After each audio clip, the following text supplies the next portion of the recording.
So again, for all these other ones, we took Myers and Norris at fair value. Questions with that? Okay.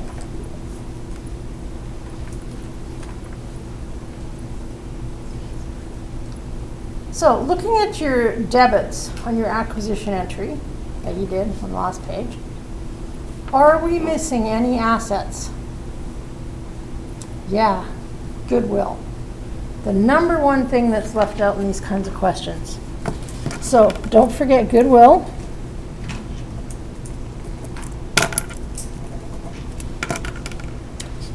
And it is what we calculated it, 630. So we can total our assets up to be 2,121,685.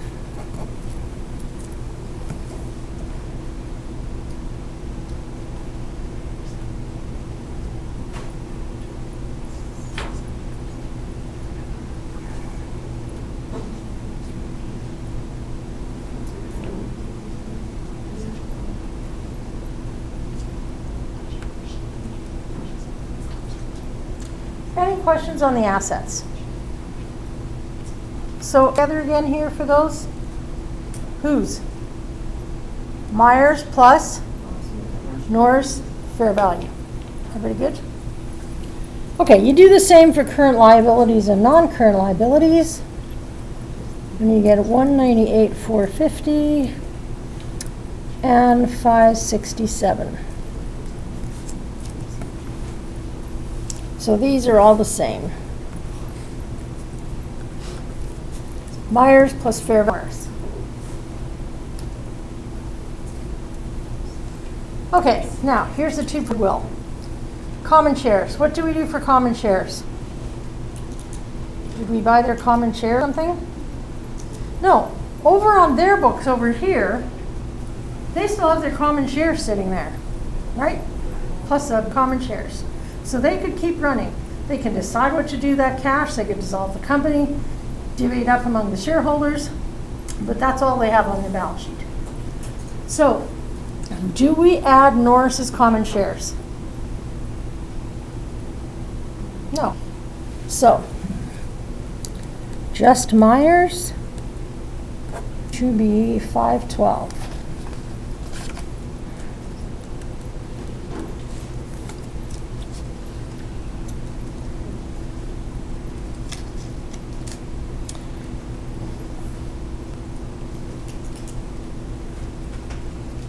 Okay, so without a doubt, you guys, what I end up seeing is not only in this chapter, but as we go forward in consolidations, people trying to combine both sets of common shares. They can't, that's apples and oranges, okay? So never add their common shares. Okay, retained earnings. How much are we gonna put there? Are we gonna add Norris's retained earnings? No. So it's just Myers. And Myers is 850,435. Now, look at your entries. Remember that number came before the acquisition. See if there's anything that would have affected retained earnings in the entries you made, because you made 2 entries.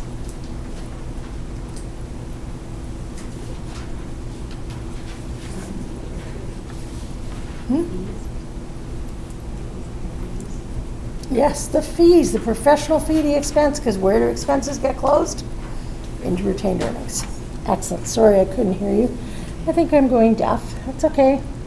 So minus 6,200, and that's from the fee expense. That total works out to 844,235, balance.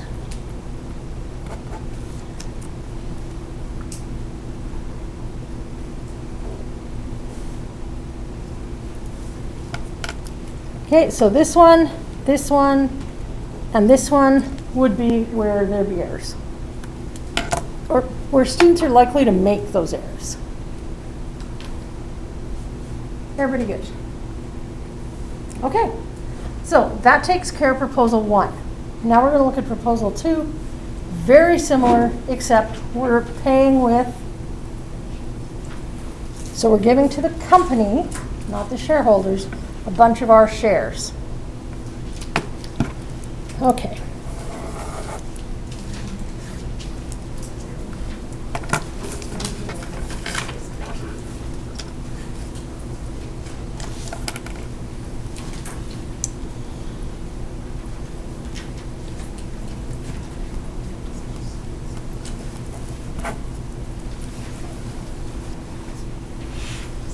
So proposal 2, like we noted on that first, because we're paying with shares, we have to see who actually owns it or controls it.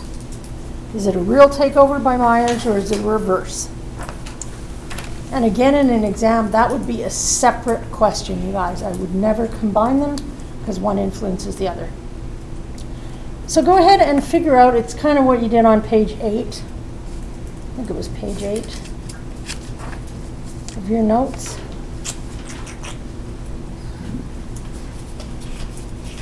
And you guys, on page 8, I lied, it is page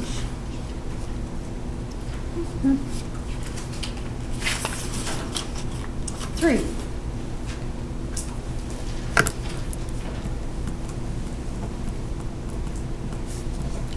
Figure out who is acquirer.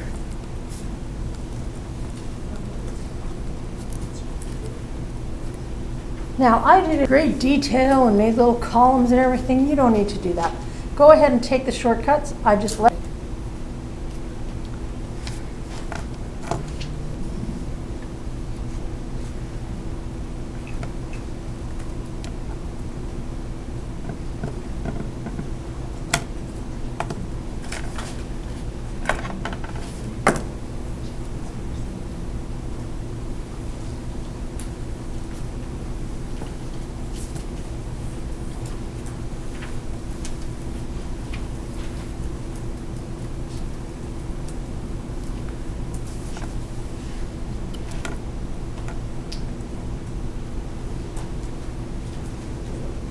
So I'm going to set it up the way I have it in the notes. You guys take any shortcuts you want, as long as it's clear enough that I can see what you did. Oh wait, it's on Connect, so it doesn't matter how you do it. So owner of Myers shares. And now 2 people own it, Myers and Norris. Number of shares owned.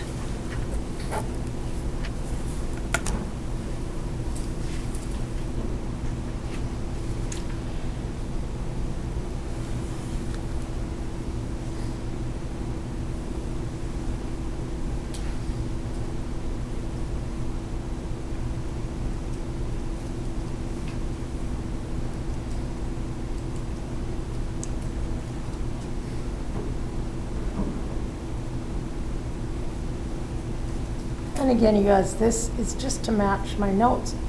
You can easily look at take a shortcut and go, clearly one's just over 50, just under 50. So, how many shares of their company do their shareholders still own? 64,000, right? Everybody good? Where you get that from? It's in the very first piece of information on the question. Now, how many of their shares did they write? And remember, it's new shares and give to the Norris company. 62. Control. Well, Myers has more, right? Percentage. This ends up being 51% and this is 49%.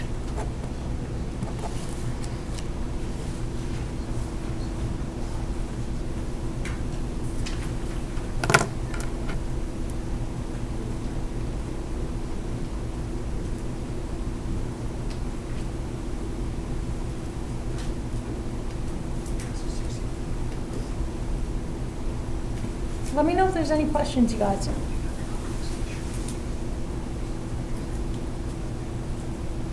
Okay, so who has control? Higher percentage, so they are the acquirer.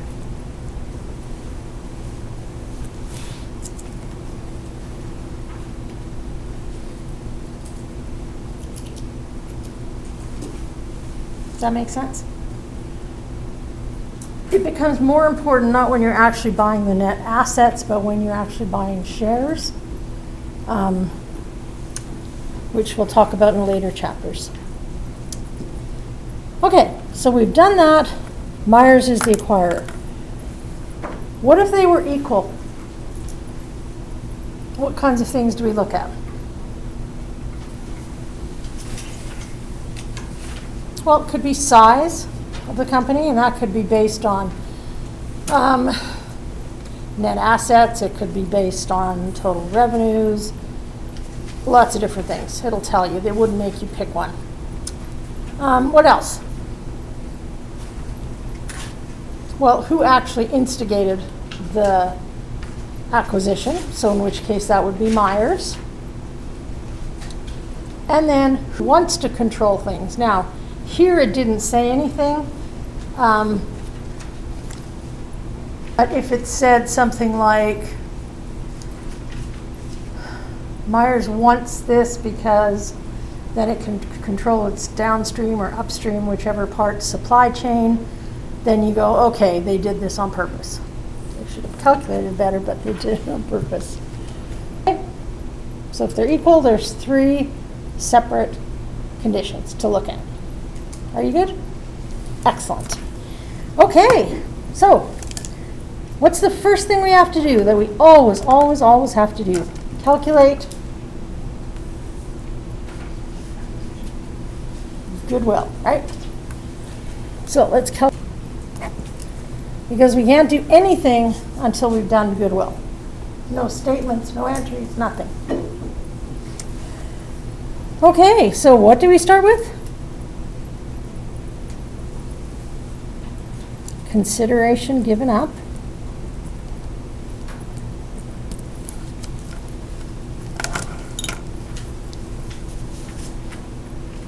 So this time we paid with shares, and we bought 100%, or yeah, we bought 100%, so we're good. So how many shares do we give up? 62,000 shares at $7.20. Okay, so always use fair value at time of acquisition. So that equals 446,400.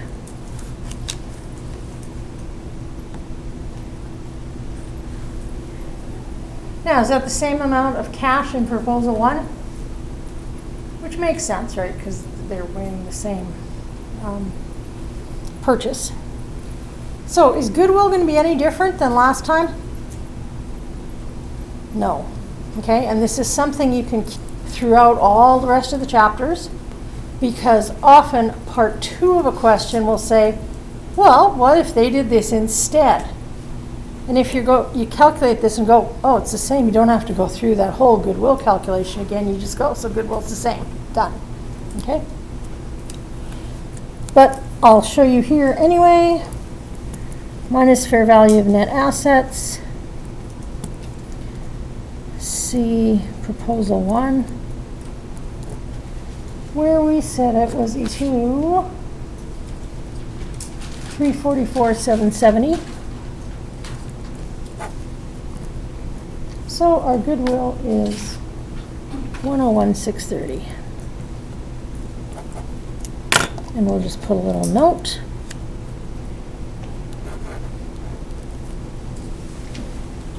Because consideration given up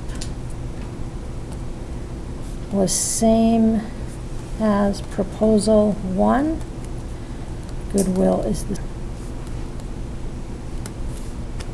So that's just a little shortcut that you can carry with you.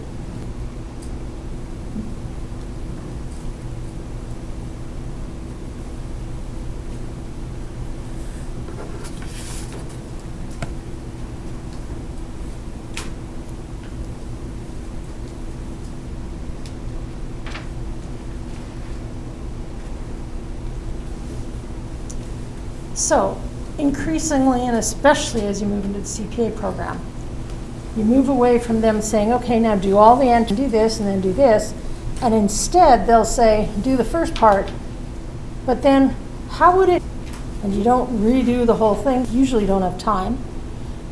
So you make some reasonable assumptions or decisions. So the next thing is to do the journal entry.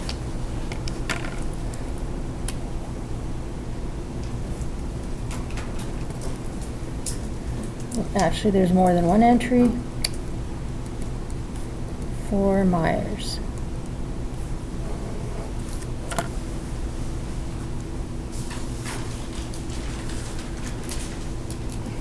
Difference in proposal 1, the only difference in proposal 2 than proposal 1, we paid with shares. Are they the same cash value or fair value? Yes. So looking back at this entry we did here, what's going to be different? One thing on this first entry.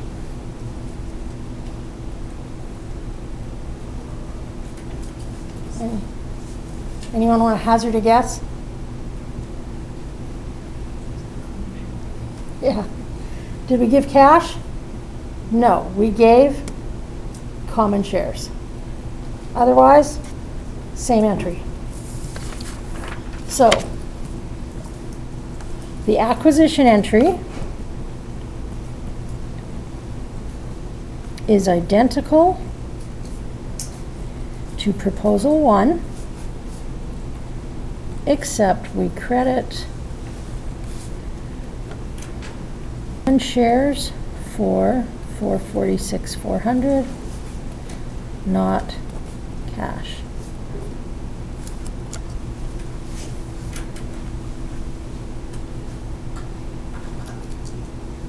Now, they actually asked for the journal entry, so you'd go and copy the whole journal entry again. But this would be if we just said, explain to the client how it would look different. Okay. Now there was something else. We had a second journal entry. So how is this journal entry going to be different? Is this going to be any different? Nope. But was there a cost to issuing, writing out all those shares? Yes, and that was $8,200. So professional fee entry is the same.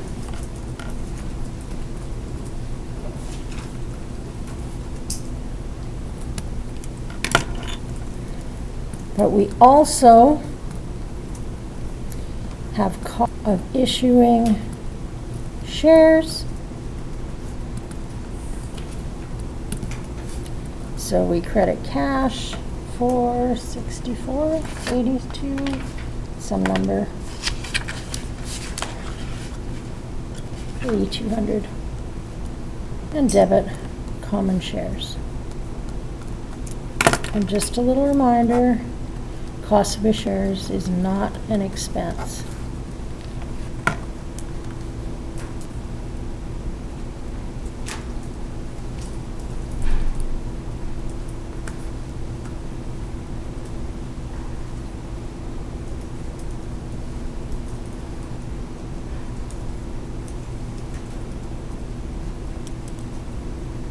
Now you guys, the solution that's online has all the entries. If this is confusing you, go look at the entry, do the entry, compare them and go, okay, what's different? Okay?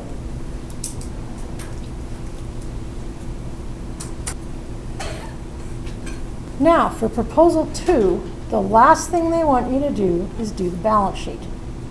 Okay? And again, your solution has the whole balance sheet with all the numbers. But I want you to look at the balance sheet you already did for proposal 1 and figure out the numbers that are different and what they are. Just go up there, colored pen or something on the side, and give it a shot.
So in this case, there's only two numbers that are different. Which are they? Cash for sure and common shares. Excellent, you guys. So for cash, actually, you know what? I'm going to put it on another page. As soon as I find another page.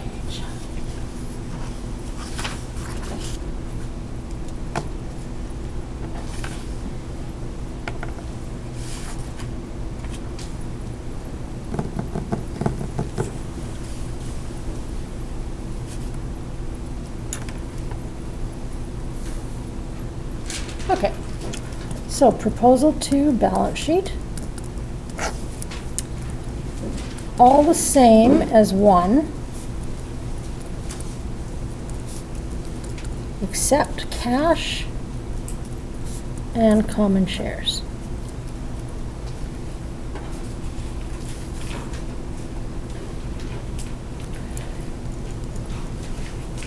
Which is our cash going to be? Well, still the 552 of Myers. And then what do we add on again? Norris and which one? Historical value or fair value? Fair value. Which cash you would hope would be the same regardless. And I don't think I've seen it not.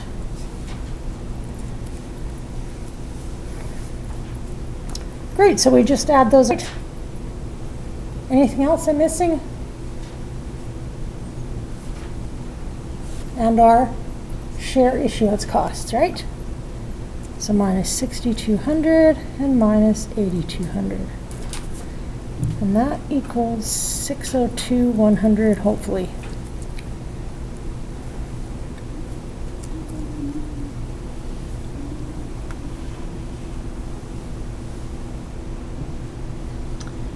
Okay. Any questions on that one? And the other one is common shares.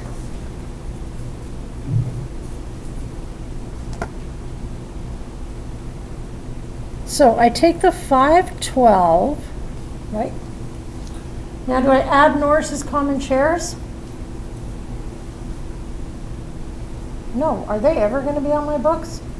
No. And if they were, would they be common shares or would they be an investment? They'd be an investment, right? Excellent, you guys. Okay, so we don't add Norris. So why are we changing this one? What did we pay with? Paid for the equivalent of 446,400.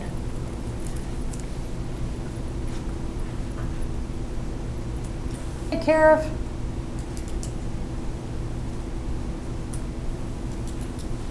Our cost of issuing shares. So we're going to take away the 8,200, and that should give us 950,200. And if you want to try it and do the actual statement, total assets should equal 2,559,885.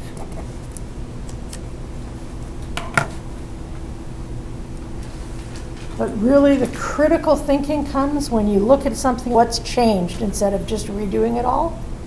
Okay?